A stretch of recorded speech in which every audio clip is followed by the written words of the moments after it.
បងប្អូនមាននៅដំបូលទេបងប្អូនមានខ្លាំងណាស់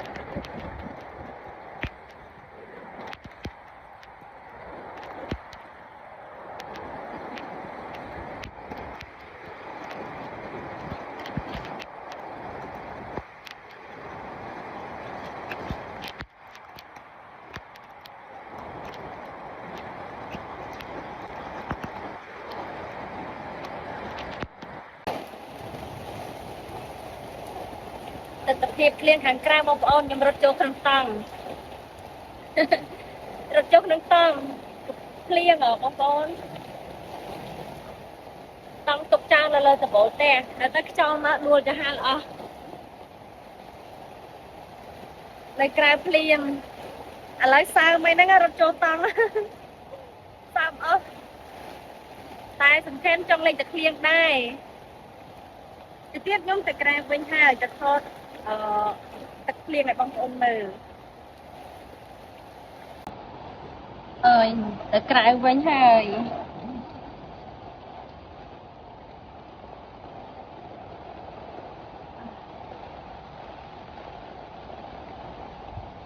អូយខ្យល់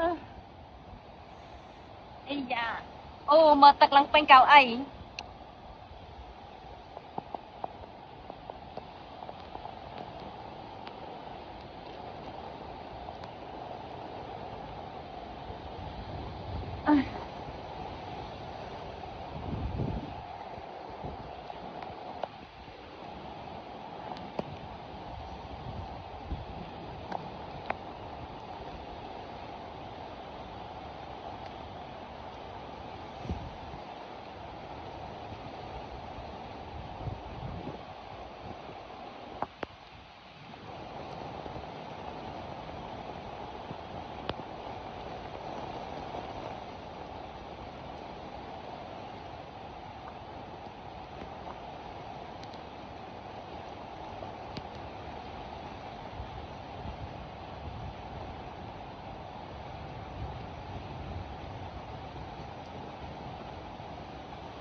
ស្វាយបងប្អូនស្វាយច្រើន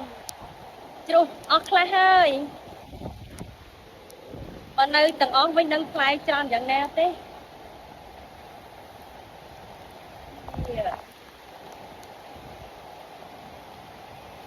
សំខាន់នៅដីសំខាន់នេះមកផ្លែនៅខាងក្រៅមែច្រើន